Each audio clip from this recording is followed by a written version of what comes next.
Thank you very much for having us today, Brian and myself. We are attorneys at law with an Austrian law firm, Stadler Voelkel Attorneys at Law, and we have focused on everything crypto related. So a huge part of what we are doing is advising clients on cryptocurrency related stuff, not only initial coin offerings, but this is becoming a field that's becoming more and more important. And I'm here today to give you an overview over certain legal aspects if you try or if you would like to start your own initial coin offering here in Austria, perhaps as a hub to the whole of the European Union. And Brian will then talk about US securities law. So let's dive right into it. Okay, so first of all, a huge disclaimer. Since this is being recorded, you may be viewing this in a couple of years perhaps from now. Everything that we are presenting to you now has to be taken with a grain of salt. I mean, this is to the best of our current knowledge. If you watch this in a couple of years, maybe the legal framework has changed. So please be sure to ask your advisor of choice. Okay, then I would like also to address this one question: what is an initial coin offering? We have heard that answered extensively and very well before, but I wanted to add a little twist to this thing. Then, okay, what's the distinction between coins and tokens? Perhaps I would like to give you a short overview over a private law perspective on coins and tokens. Then, how is the legal situation in Austria and in the US? Okay, so we've heard that initial coin offerings are a new means of raising funds from the public. Basically what you're doing is you create a coin, either you base it on another blockchain, Ether for example, or Waves for example, then we usually talk about tokens, or you create a hard fork of an existing blockchain, then we would call them coins actually. So this could very well become a new means for project financing or for raising funds for startups. And you know, the thing that I always like to think, if you look at the legal situation in Austria, or at the situation how financings are usually done for young entrepreneurs, for startups, usually what you would be doing is issue qualified subordinated loans in huge chunks. And what I have thought about, comparing ICOs to this traditional means of financing is, just imagine that Bitcoin, for example, was created by a company, and this company got bust like 7 years ago. Would you mind today? Not at all, since you are interested in only what they have created, which is the coin. This obviously will not be true for every coin, you can imagine. There will be developments that are not useful at all and which will develop not a sustainable market price, but generally speaking, it could very well be simply a different mechanism for financing. But obviously, as we've heard today, it's becoming easier and easier with every passing day for everyone to create their own tokens and coins and sell them to the public. And so, I mean, there's always a sort of risk for scams that could be done, and for some players who are not so honest with everyone else. Okay, so before I talk about this slide here, perhaps a quick introduction. What are coins and tokens in Austria and some other countries of the European Union if you look at them from a property law perspective?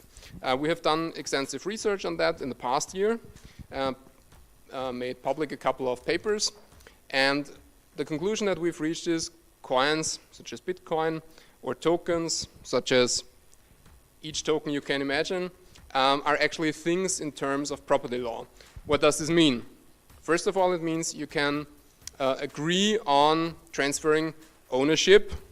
The legal term is actually a little bit different since it's intangible goods, but you can transfer ownership over these coins and tokens from one person to another.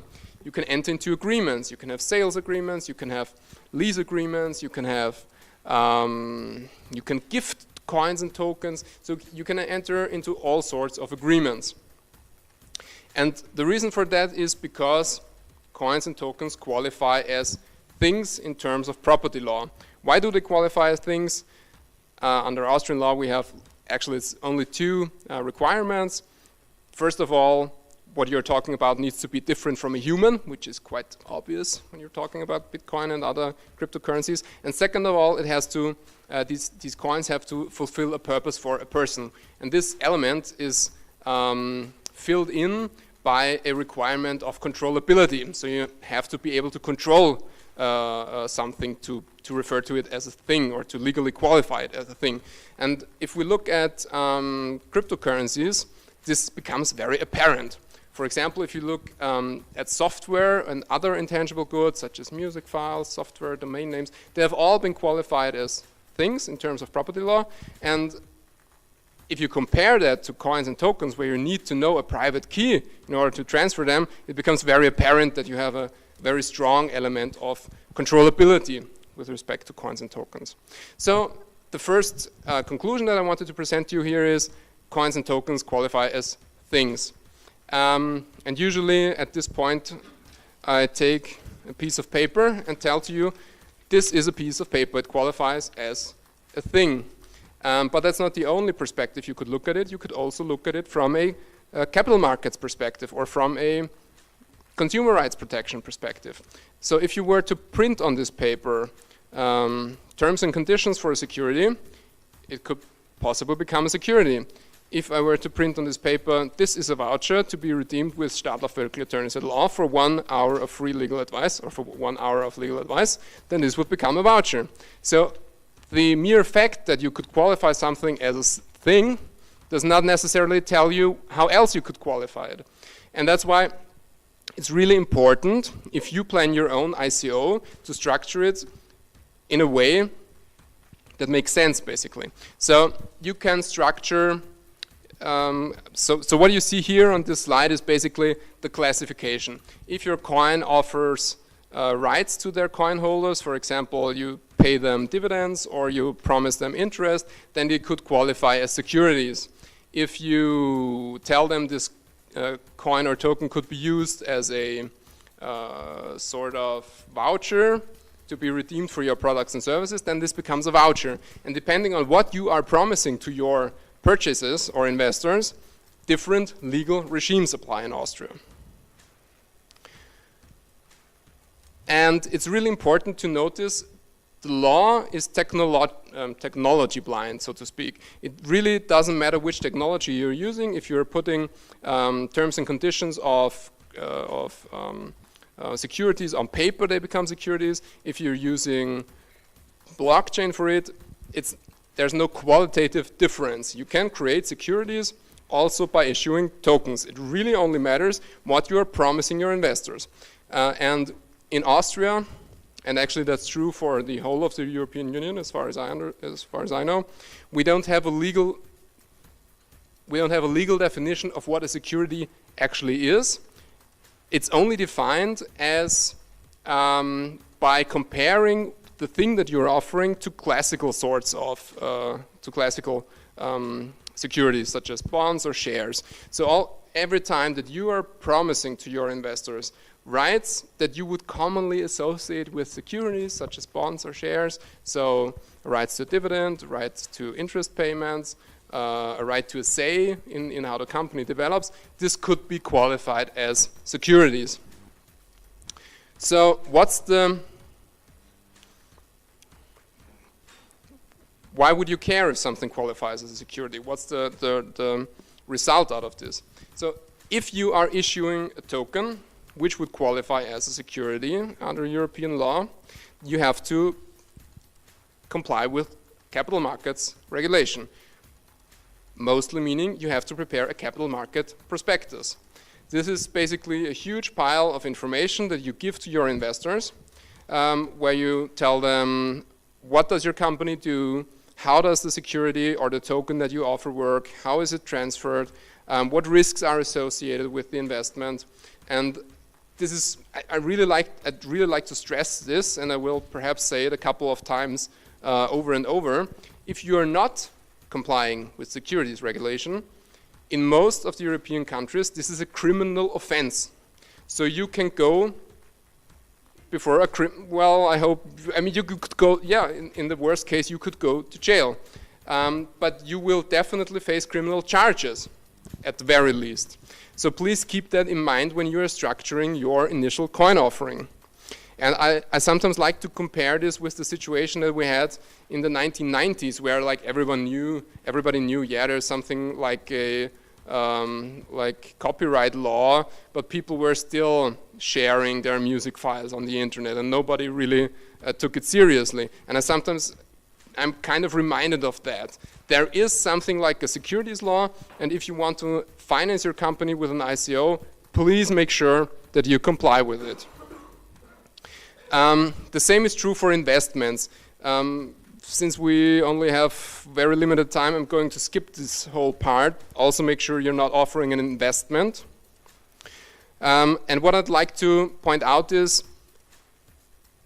if you've made sure that your ICO is not a security offering, that doesn't mean that there are no laws that you have to comply with.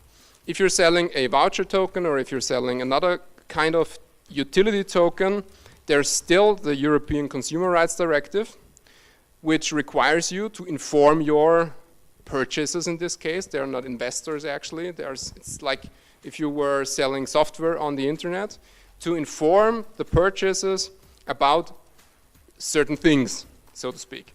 What are these things? Most importantly, what are they actually purchasing? What can they do with these tokens? What are you planning to do if it's a project that is not fully developed, if you are only in the stages of programming a service, or in the process of establishing facilities to produce your new product that you want to sell, where this token serves as a voucher for.